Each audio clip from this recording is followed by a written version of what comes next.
gone through the sort of initial trial period. At the beginning of chapter 18, we have the denial of Peter 3 times, the roosters crowed. Now Jesus is securely in the arms of Pilate and the Romans after the initial back and forth between Pilate and the Hebrew religious leaders. And so we're going to read through here this first initial interaction and discussion between Jesus and Pilate regarding his person and his work, his kingdom, etc. So here we go. So Pilate entered his headquarters again and called Jesus and said to him, "Are you the king of the Jews?" Jesus answered, "Do you say this of your own accord, or did others say it to you about me?" Pilate answered, "Am I a Jew? Your own nation and the chief priests have delivered you over to me. What have you done?" Jesus answered, "My kingdom is not of this world. If my kingdom were of this world, my servants would have been fighting that I might not be delivered over to the Jews. But my kingdom is not of this world." Then Pilate said to him, "So you are a king?" Jesus answered, "You say that I am a king. For this purpose I was born, and for this purpose I have come into the world to bear witness to the truth. Everyone who is of the truth listens to my voice." Pilate said to him, "What is truth?" After he had said this, he went back outside to the Jews and told them, "I find no guilt in him. But you have a custom that I should release one man for you at the Passover. So do you want me to release to you the king of the Jews?"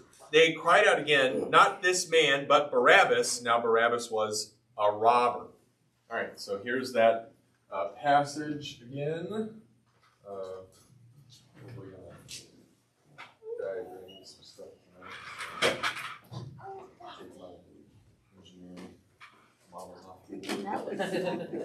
That was fun.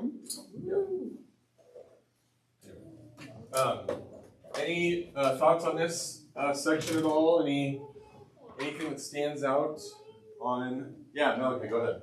Where did the custom of releasing a prisoner at Passover come from? I don't really know if I've ever read any sort of knockdown explanation to that. I think probably the best way to say it is that this was some way of appeasing the people at some point, because what we have learned and what the Jews have repeatedly done is there's always uprisings, and a lot of times there were probably more popular people or less popular people that would get arrested, and to keep the Jewish people from being too aggravated, or to appease them a little bit, to come across as a benevolent dictator, a benevolent monarch, the Roman governor would probably release a prisoner or two at a certain time. That's probably the best explanation. Okay. I don't think that this is probably not. This is probably depends on the governor, depends on the region, depends on what's needing to get done. Because what we know, again, what we've talked about, what we know is that Rome was not really benevolent to every country, nation, or people that they would overtake. Yeah. Rome was not benevolent to every single one of them in every way. So You're saying this isn't necessarily just out of the goodness of their heart. No. It's more of a political. yeah, there is one thing that I know, which we've talked about, which is that Rome was unsympathetic to any other nation or culture that was not Roman. They had zero sympathy for any other culture. They were interested in complete and utter domination in every facet, culturally, economically, militarily, and religiously. They were interested in a complete and utter domination. And if you were not a part of that Roman world, then you were a second class or lower citizen of the world, and you got treated as such. It would only be because of some, what we would say is an act of God's grace, that the governor or monarch or whoever might be in charge of the particular area would be benevolent or merciful or particularly kind or disposed, to being a more beneficial leader for the area, or, you might get somebody that was a real dictator, real stickler for the law, really was punitive and vicious, really, would go either way, depending on the circumstances and decisions of Rome. So, weren't they really interested in just the money? I mean, the money that they could get out of there. Well, I think you probably you definitely had this, right? Any empire has to have they have to flourish economically. And so you're obviously going to have major aspects of any empire or nation that are going to be seriously concerned about the economics of that nation. But you also had, sort of philosophical, believers. You had people that were really concerned about the philosophical or metaphysical importance of Rome, what they actually brought to the world as far as that went, or the religious component. You had a significant number of people who really did believe in, this. I don't think this is really untrue about the way a lot of people think about the Western world today, is that the system of governance and society and culture that the Romans brought was debilitating. It was beneficial for people. Your life, like the way that life expectancy worked when you actually worked within the Roman system. You had potable water. They were one of the first cultures that actually had sort of a working sewage system to a certain extent. Like the wastewater was flushed away from the city, so that there was significantly less death from very curable or preventable gastrointestinal diseases and infections, simply because of basic antiseptics, having clean water and removing waste from major metropolitan areas. Rome was one of the first major cultural civilizations that could actually effectuate that. So there were people that thought that the more Rome spread, the better it would be for the world, right? And that's been something that, again, I mean, personally, I think that that's the way that I think about Western culture in general, right? Which our culture is based on a lot of Roman and Greco-Roman things. It's based on English common law, which is a later iteration of Greco-Roman teaching. Like, there is something to say about Western culture. I don't think it makes me particularly evil or problematic to say that the Western culture that has existed for the last really 2,500 years of Western civilization has, really made things better in the Western world. And, you can argue about, there's certainly Chinese things that,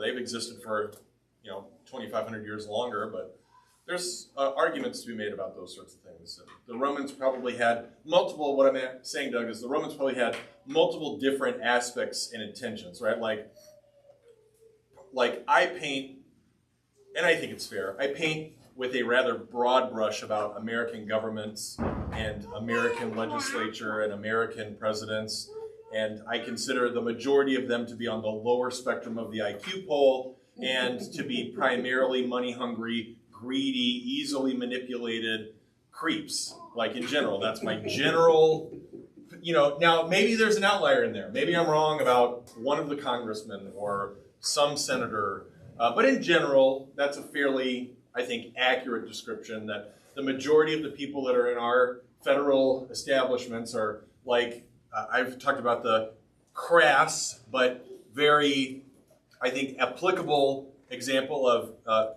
Julia Louis-Dreyfus's satirical show, Veep. If you've never seen it, I'm not officially recommending it because it's extremely crass, but if you happen to see it, you will say, oh, this is exactly what our federal government is like. It's a bunch of morons running around cussing at each other, like looking at their Facebook pages all the time and worried about their bank accounts. Like that's what it is. Or it's like Parks and Rec, if you're, a little less crass. It's like Parks and Rec only on a federal level, right? Like that's what it is. Right? The majority of our federal people are like that. But I think that that's across time. But there's obviously people that want to do good. There's people that want to inspire. There's people that are truly intelligent, that are trying to make a difference. And it's kind of this big mess of things, and everybody has a different aspect, right? Not everybody is pushing in the same direction. And I think that's probably the same for Rome. I think, to be fair to Rome, some of the emperors were vicious idiots, and some of the emperors truly were philosophical geniuses, and some of the emperors were just, military tacticians who could dominate. Some of them were economically very brilliant. Some of them were engineering geniuses. And it all kind of held together. I mean, we wouldn't have things like Michelangelo or Aristotle or Leonardo da Vinci without the Roman world. And those guys are still teaching things to the modern world about stuff. So, James, sorry. Well, no, I Go just ahead. wondered, you're going on about what Rome, the way that they The kind of trajectory ruled and of stuff Rome, like yeah. that, but what did they really get out of Israel other than maybe some strategic or like access to some like trade routes or anything? I mean, Israel brings nothing to the table, really. Economically, there's nothing there. It's the land route between the North Africa and what would be North Africa and what would be the northern Mediterranean coast. So it was a non-sea based route to move goods between those areas or move military. That's really it. Israel brings nothing to the table economically. Well, they have useful neighbors, I would say, is probably What's that? Israel has useful neighbors, so you need Israel so you can get to the other people kind of thing. Yeah, well, yeah. I mean, at this point, like in world history back, in 0 AD or whenever, 33 AD, the Rome occupies the whole area, and all they really need is to keep the trade routes open, right? So Israel is just the people that happen to be there, when Rome took over. That's all it is. There's no major gold mines. The wealth of David has long since been obfuscated across the Babylonian and Assyrian empires. The nation as a whole, they're not significantly strong warriors. They're not particularly, the land is falling apart in general. We know this. The fruitfulness of the plains has really fallen apart over the last hundreds of years, not like what it was in the Old Testament days.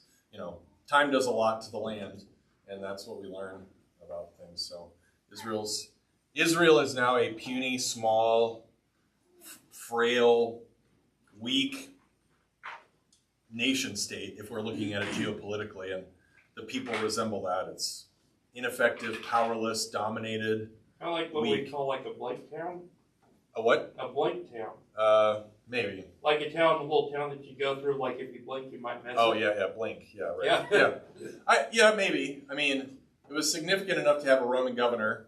It was significant enough to need oversight, but overall, it had started to resemble the fact that God had been absent and just hiding His face, right? So at the end of the service, I give this Aaronic benediction, and a significant part of that benediction is may his face, right, His favor, His countenance always be in your direction, right? May He always be looking at you. May you never experience in your daily life the thought that God isn't looking at me now. That His countenance has moved to some other place. The thing about Israel is that God's eye is really sort of drifted away from Israel for the last 500 years, 600 years, since kind of the close of the Old Testament books in Malachi, when they came back from exile under Darius and the Persians.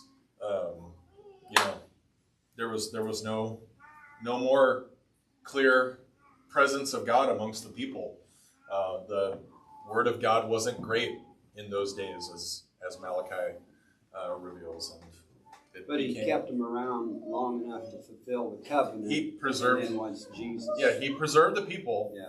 But then they went away. yeah, 2,000. I had a fish tank once when I was in 5th grade. I got it, and I was really excited about it initially, and then the filter went out, and then some other things went out, and the water level kept dropping, and the algae level kept rising, and and my parents, I think they paid attention to it kind of, but they didn't really pay attention until they started smelling it. And then they were like, "You got to clean this out."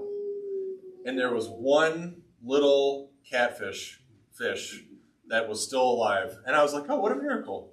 And that's kind of the way Israel is at this point, right? Like, it's a miracle that they haven't just completely turned up. It's by God's grace and favor that they're not completely belly up as a people. They have fought against the Greeks. They've fought against the Romans. They've been without God's presence in the temple. They are just they're just sticking to the script of what He's given them to do without Him being around to give them any sort of signal or sign that he's favorable to anything that's going on. And, that is, I would imagine, a dark place to be. But that's where the people are. That's really where Israel is. And the increase of what we would know as the Pharisees, the increase of their protocol, the increase of the law, the expansion of the rabbinical code, that has happened because of the silence of God, right? They're like, God's not talking to us, so there's got to be something, right? And so this keeps expanding because they're like, well, what do we do now? What's next? What can we really, what do we really need to occupy ourselves with? And so that's how that continues to grow and sort of promulgate in the people of Israel and among them. So, all right. Any other thoughts here on this initial meeting and interaction between Jesus and Pilate? Any other aspects of the initial conversation? The different kind of moves in 3 different ways, or has 3 different episodes here. The initial contact. But anything else that stands out? Or anything, James? Go ahead. Actually, this is just something. It says in here that Barabbas was a robber, and it also says or an insurrectionist. Yeah. And I'm like wondering, is there something significant about Barabbas compared to the other 2 thieves that were up on crucified along with Jesus? I don't know. I mean, it's just the way that, or the one that Pilate's attention fell to, Barabbas. Luck in the draw or something. Yeah, that he was the guy, not one of the other guys that were on the cross with Jesus. It's unclear if we don't know how many prisoners would have been in the clink, with Barabbas or the other criminals that have been awaiting for crucifixion. Rome just doesn't crucify people, though. That's like there has to be some sort of major crime against, at least for I would say in general, there has to be some crime against the state that warrants crucifixion. So the mix between insurrectionist and robber, it could be that they were trying to actually steal Roman goods or thwart some sort of Roman economic thing or something like that, which would have been a crime against the state, which would have warranted, so that's like, insurrection and thievery could have been like if you give the cop a reason who pulls you over, they're going to throw all the things on the ticket, even if you were going 5 miles an hour. It's going to be, you got chip paint, you got a dent, you got, broken tail light, your mirror's off, the exhaust smells weird, your tint's too dark. Like, they're just going to start rolling it all if you give them a little bit of lip. So don't give them lip, right? Just give them no excuses to just stack it up, be pleasant and be polite, keep your hands on the wheel, and then maybe they'll let you go with a warning. Don't start giving them lip. That's what I tell them. I tell my kids, my daughter's learning how to drive. Just say, yes, sir. Yes. Don't move your hands. But that probably is the same with the Romans. Again, it would depend on the governor, but if you have somebody that's, like, Pilate comes across as a thoughtful, not a reactive sort of governor, and if you give him opportunity, maybe he's going to flip a little bit, and he's going to just drop the hammer.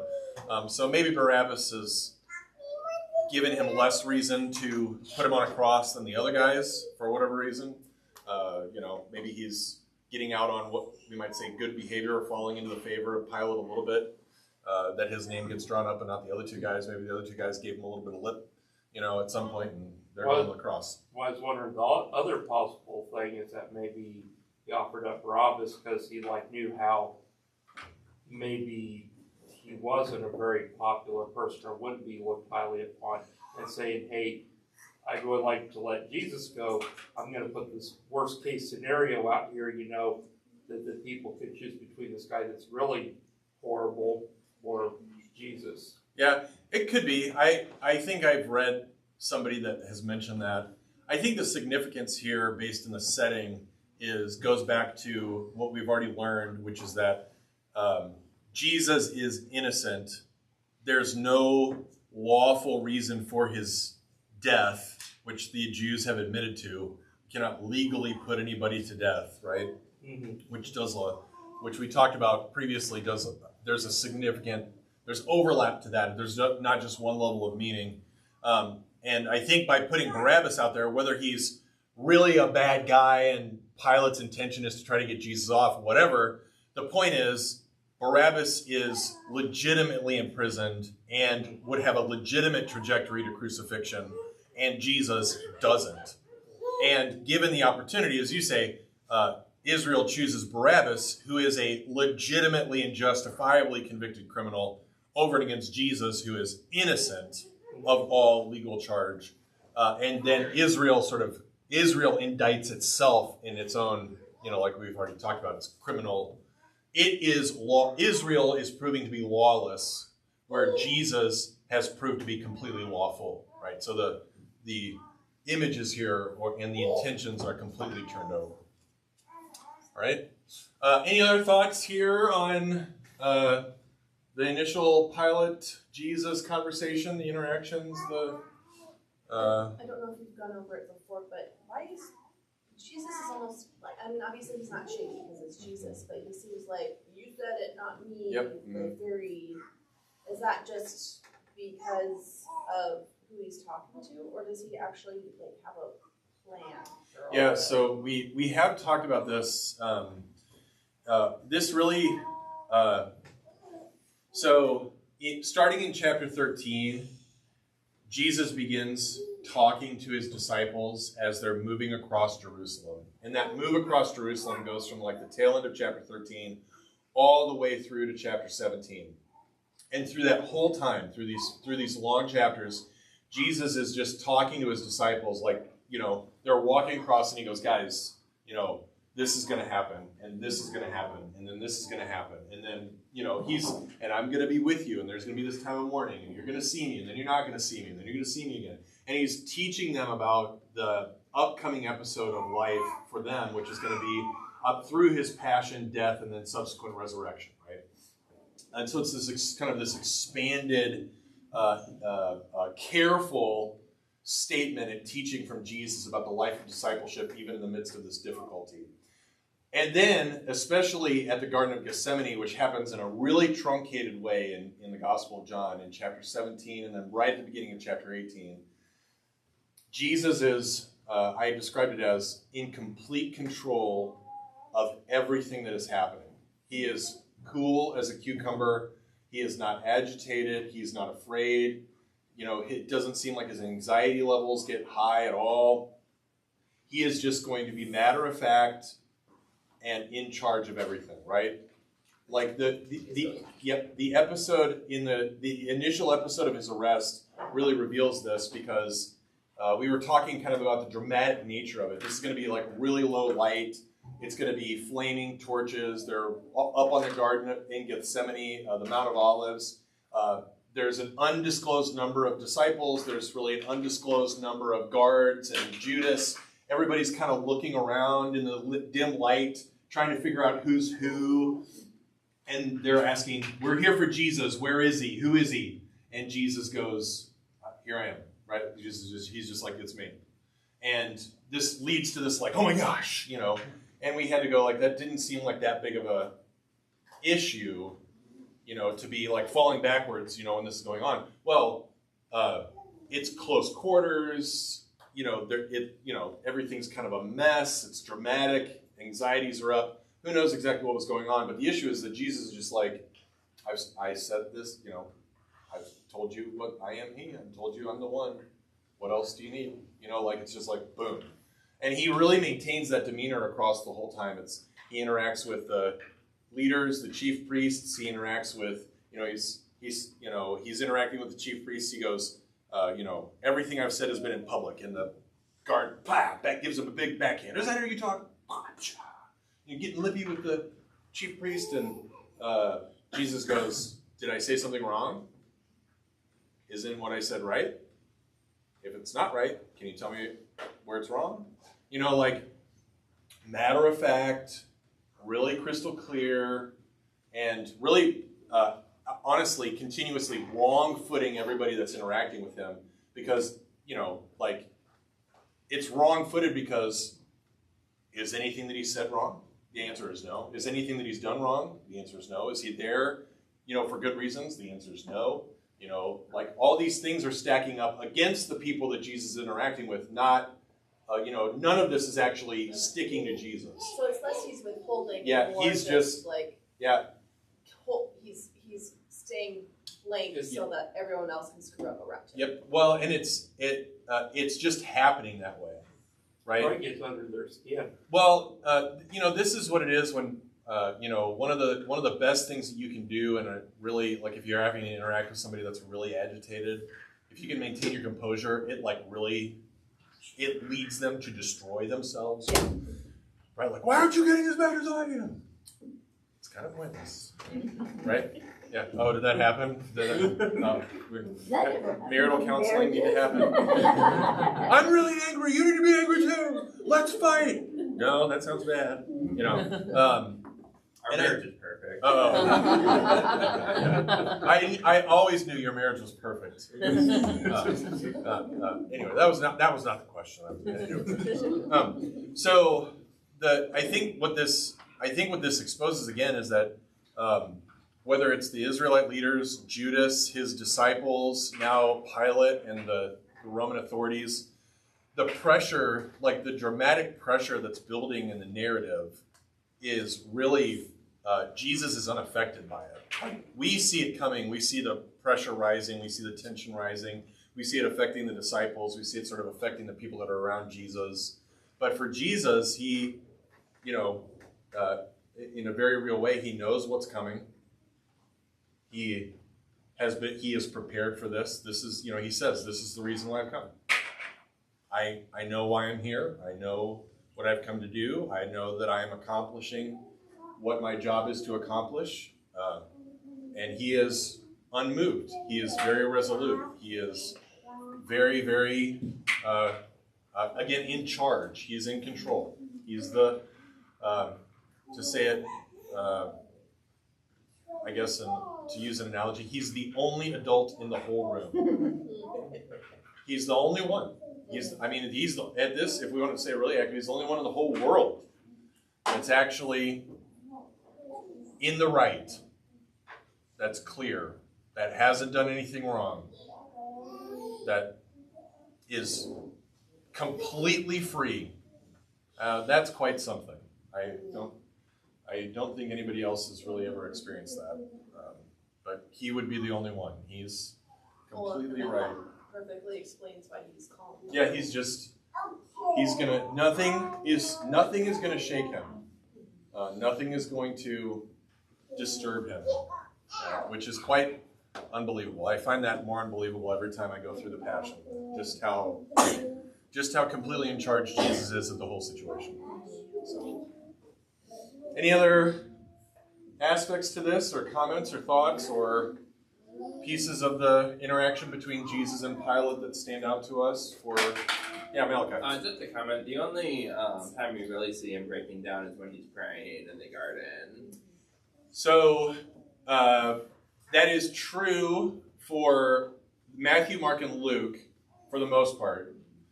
Mark has more episodes of Jesus getting agitated on the anger side than on the sort of bereavement side.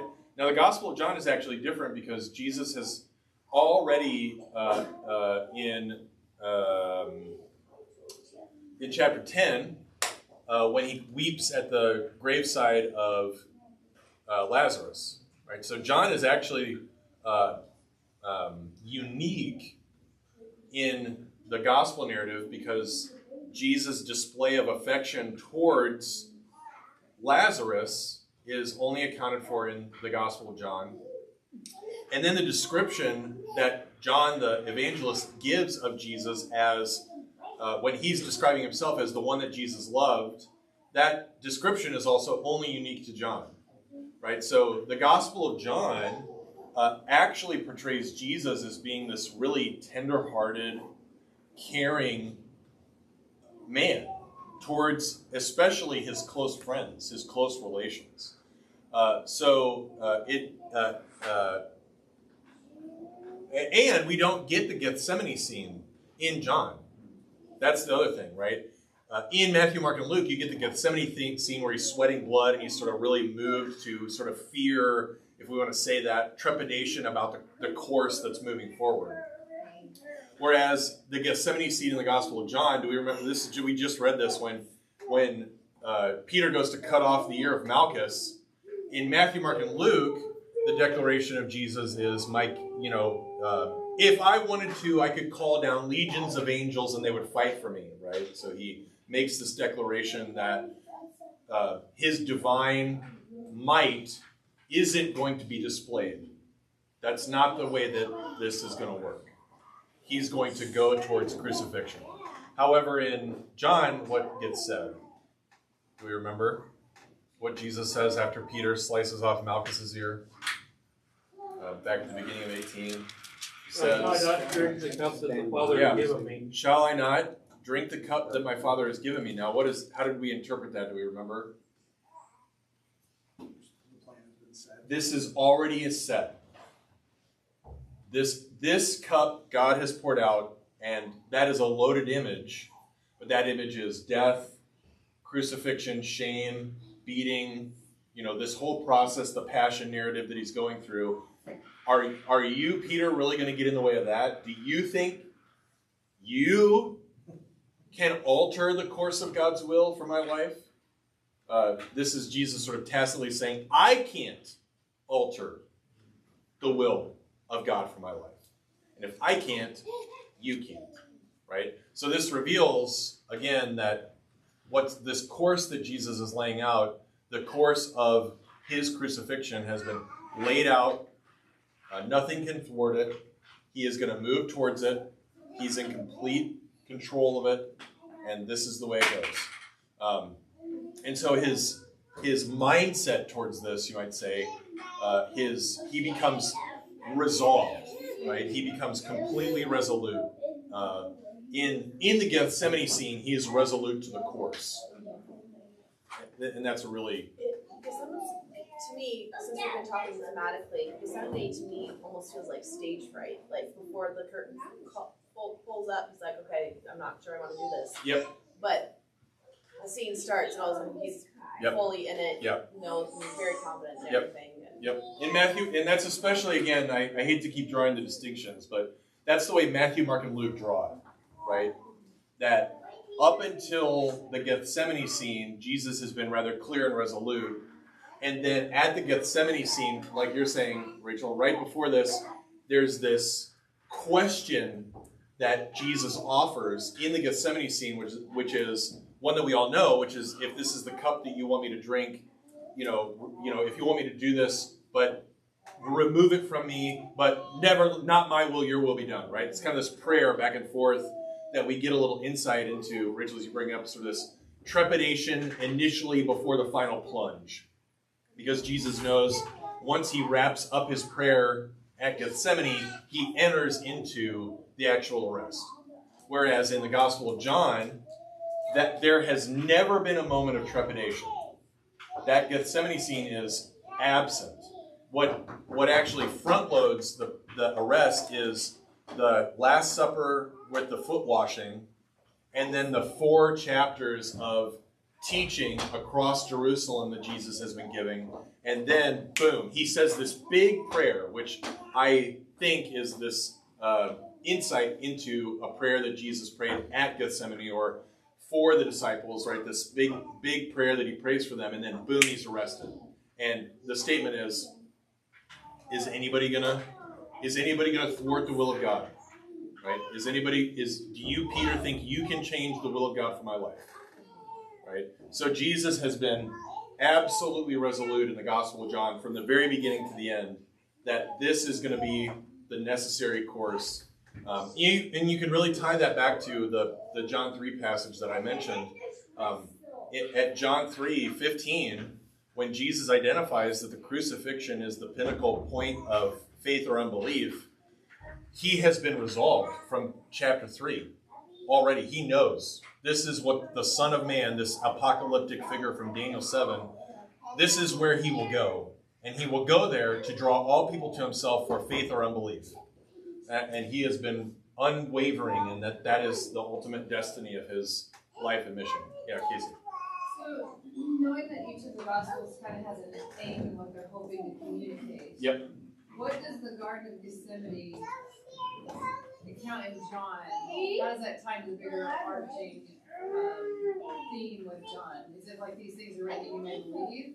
Or is it... Gethsemane actually doesn't bear a significant weight on the narrative of John. Right, and I'm wondering why that... So I think it goes kind of to what we've been discussing, which is that especially the way that he announced what he sort of rebukes Peter with is that nothing can thwart the will of God for him.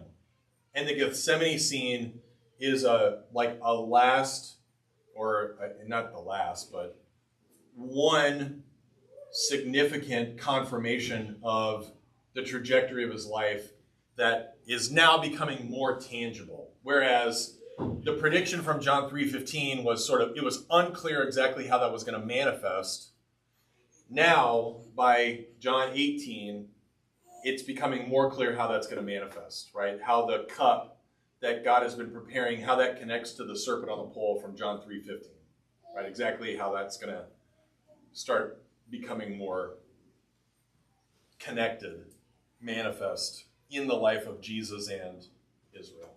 So the Gethsemane scene is a less critical. Yeah, I think it's a very critical issue, and Rachel, I think the way that you described it is a good description. It actually serves as this climax where the life of Jesus, the transfiguration is normally the sort of the crescendo for most of the gospel scenes. It's this major moment that everything goes down from. That's how most of them are constructed. Well, we haven't had that in John, and in John, again, the almost the climax of the whole book is back from chapter 3, where he identifies that the Son of Man must be raised on a pole. That's like it, and then everything's downhill from there, like straight to Jerusalem. Whereas in Matthew, Mark, and Luke, the Gethsemane scene serves as a climactic event for Jesus in relation to all of the disciples and the church, and even for himself, that as he relates to God the Father, there's this very intense prayer for the removal of the cup, but not my will, yours be done, where you see this very difficult to interpret event where the humanity of Jesus and the divinity of Jesus are in this massive tug of war. Whereas in John, the divinity of Jesus and the humanity of Jesus are never in conflict with one another, which is the way John 1, like the whole prologue of John wants us to understand Jesus, is that he is the incarnate Word of God and there is no conflict within him about his mission and purpose. He is very clear about it from the beginning, and the Gethsemane scene is just like the cup. This is the cup, moving forward. Yeah, so that's what I was asking. Like the point of John is to identify Jesus as the Son of God who's come to save the world. Yeah, and like again, I think John 3:15, 16, and 17 are probably the most significant key to understanding the person and work of Jesus, that he is the Son of God who has become incarnate into the creation specifically for the purpose of fulfilling the Daniel 7 Son of Man, messianic, apocalyptic figure, and this figure will be hung on a pole, and that event will become the primary ground of faith. Will you trust this man or not? And that determines your eternal relation to God, right? And everything that unfolds in the Gospel of John is related to that event, right? How you believe, or do you believe that this Jesus is this salvific figure who, by his being nailed to the cross, that event and his person on the tree, on the pole, is the dictation of faith or death, right? Life or death. Because he interprets it in terms of Numbers 27, which we were talking about earlier, which is one of my favorite things to preach on. Is like, the people of Israel are lying on the floor of the wilderness after 30 years of wandering around and still complaining, and then they're starting to get bit up by serpents that can only be described as fire vipers, and they're dying right and left. And then God says, well, put a bronze snake on a pole and walk around, and then tell everybody, God promises if you look at this bronze serpent on a pole, you're going to be healed. And I'm sure that there were plenty of Israelites on the floor that were snake bit that looked at it and went, I can't believe we came out here with these idiots. And they died, right? I can't believe that this is the God that I decided that I wanted to follow, right? And they fall over dead. There were probably plenty of Israelites, as St. Paul would later say, that died in the wilderness because of their lack of faith. Because they looked at Moses walking through the infirmary with a pole and a bronze serpent and went, can I at least get some water? Fell over dead. But for the people that believed the promise that was attached to the sign, then they had life. And so similarly, this is the way Jesus functions on the cross, is that if you can believe that in this man and through this man, all of the promises and the most significant promises of God have become concrete and manifest, that is the ground of faith. But if you look at this man and you go, what an idiot, then you are apart from those promises, and you have no life in you, as Jesus is. That's a significant part of his teaching. So, anyway, all right. Any other thoughts on? Well, we've kind of run from John 1 to John 18 at this point, but it is a narrative. It is a gospel text where everything really is connected and cycles through quite significantly. Are there any other thoughts on the interaction between Pilate and Jesus that we need to look at or talk about? We haven't really gone through a whole lot of the actual narrative of this episode, but any other aspects of it that jump up and grab us, or thoughts or questions or insights here? We talked about it. Again, it bears a little repeating that this episode between Jesus and Pilate isn't unlike any other episode that Jesus has had with someone who is asking questions about himself. So we heard about the interaction between Jesus and Nicodemus on Sunday. There is a lot of similarity between Jesus and Nicodemus and Jesus and Pilate here. Jesus really matter-of-factly interacting with Pilate, just the way Jesus was very matter-of-factly interacting with Nicodemus. Jesus sort of questioning the intentions of Pilate. Jesus had significant question as to the intent and purpose of Nicodemus. So the initial interaction here is like, are you actually asking this because you're interested, or are you just asking this because somebody mentioned this, right? Which is he's really interested? I don't think. No. Yeah, no. I don't think initially Pilate is really concerned about anything with Jesus. I think again, I've sort of stated that this. When I read this, it comes across as Pilate is annoyed that he has to interact with the Jews, in this capacity. Like, what else do I have to do for these people? He is trying to be somewhat thoughtful here, I think. I think he comes across as like trying to be a thoughtful governor because he thinks Jesus is a crazy person. This sort of escalates by the end, when Jesus is talking about truth. Pilate's like, well, what? There's a couple of ways you can read this. And I think this is I think this is the way that maybe like a overstimulated 30 years in the classroom teacher of like 6th grade boys is going to interact with like some boy saying that he's figured out the key for, making millions of dollars or whatever. And the teacher's going to go, oh yeah, I can't wait to hear this, please tell me on a Friday on April 18th. Yes, tell me about your $1 million plan. So I think Pilate, when he says, "Oh, why don't you tell me what truth is, King guy? King Jesus? Yeah, I really want to hear your kingdom's not of this world. Oh, I haven't heard that one before. Why don't you tell me what truth is? I can't wait to hear this because it reads like, oh, you're a king. Oh, your kingdom isn't of this world. Oh, I have a little boy with an imaginary friend too.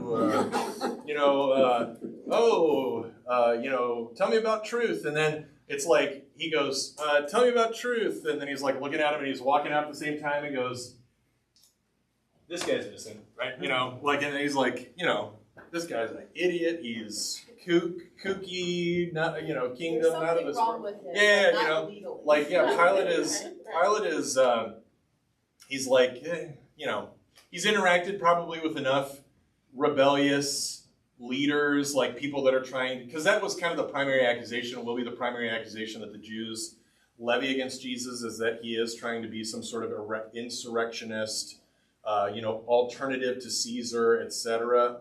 And Pilate is like, "Oh, I don't know, right? You could have got me with that with Barabbas, but not with this guy, right? Like this is a little silly. This guy's talking about a kingdom not of this world, and he wants to argue with me about truth, and oh yeah, truth, all right, yeah, just what I want to talk about early 9 o'clock in the morning on a Friday morning, right? Like, give me a break, right?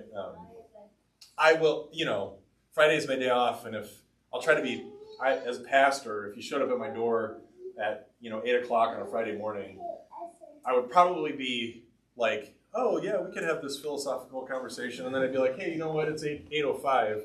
It's my day off. Maybe we can pick this back up on Sunday," right? Like, so I get where Pilate is coming from.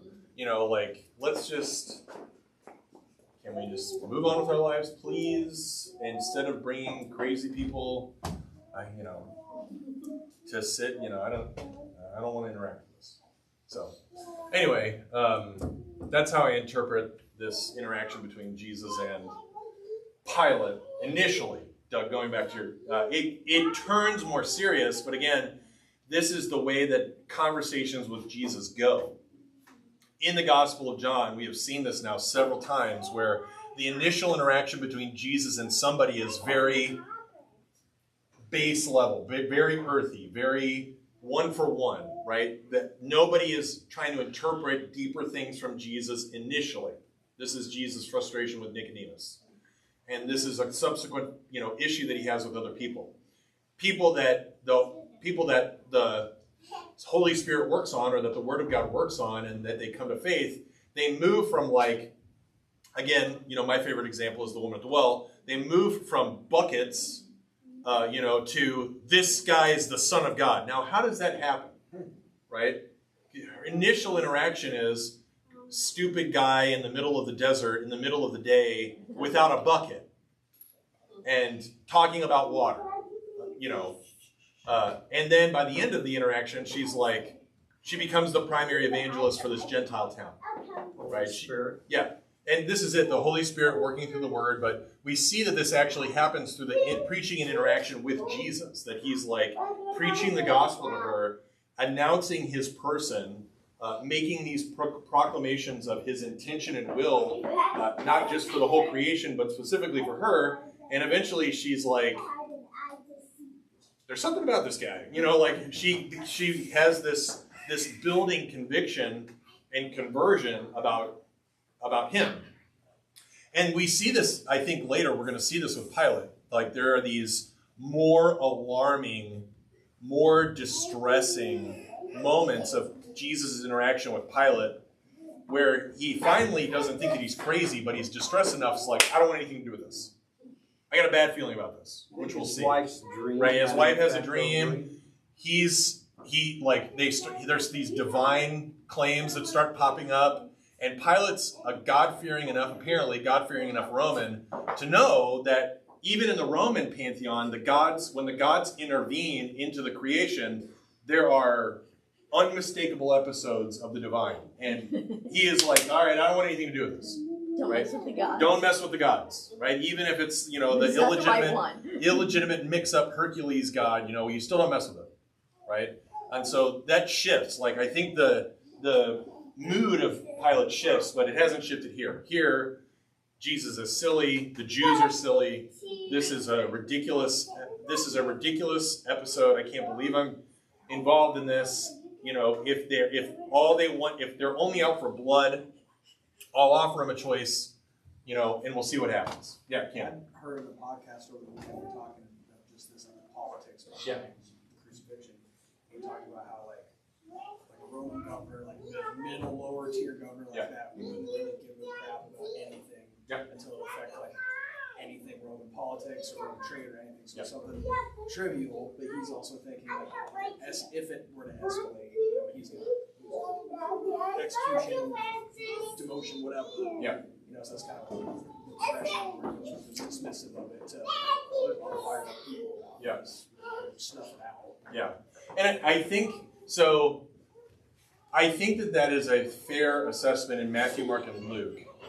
But in the episode between, and to a certain extent, it's more explicit in John, but Pilate's concern ultimately is a divine concern. Even though he misinterprets the divinity that's manifest in Jesus, his ultimate alarm is over the divine claims that will later come out. Because didn't the Romans also have like, they would say like, I can't remember what the term was, but like they had like go to the gods and like realign like pantheon of gods and stuff was going poorly. Well, it would depend on how devout you were, right? So, again, the Roman world, in our world, there are people who are like really devout Christians, and you can sort of interpret that in different ways. And then you have people that are sort of, we would say, nominal Christians, right? So, you know, my example of this is that when I was first here, I used to wear my clerical collar around town a lot more. Now everybody just sort of knows that I'm the pastor. I still wear it around,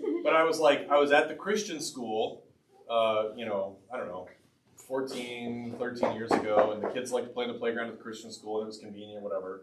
And I was in my clerical collar, and I was pushing one of the kids, and it was an old guy from the neighborhood that was pushing one of his grandkids too. And he was like, "Oh, where are you? Are you the new Catholic priest?" And I was like, "Oh no, I'm the Lutheran pastor." "Oh, you know, I go to the Methodist church and blah blah blah blah blah." And I was like, "Oh, that's great. You know, I can't remember the name of the pastor that was at the Methodist church. I met Pastor so and so. He seems like a really great guy." And this guy goes, "Oh, I haven't been to church there in 40 years." And I was like, "Oh."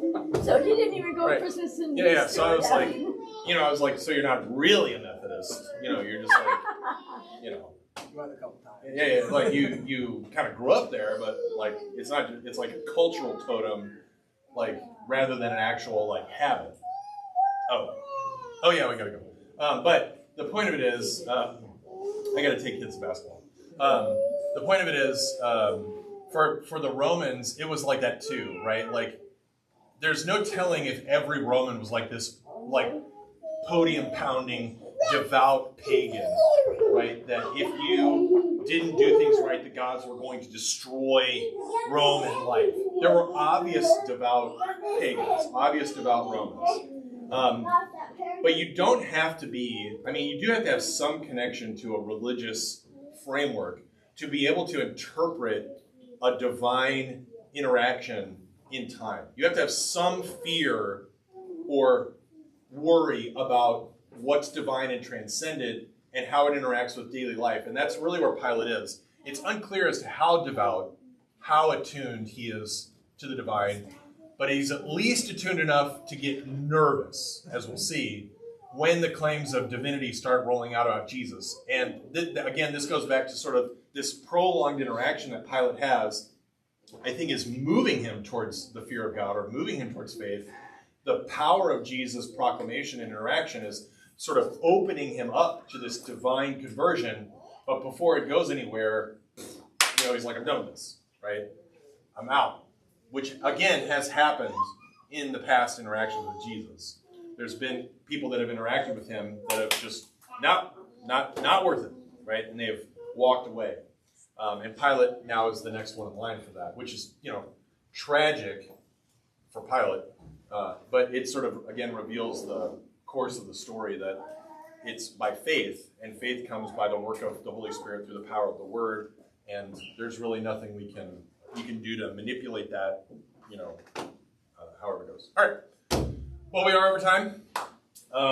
Let us depart with the benediction of the Lord. The grace of our Lord Jesus Christ, the love of God, and the communion of the Holy Spirit be with you all. Amen. Good to see everyone.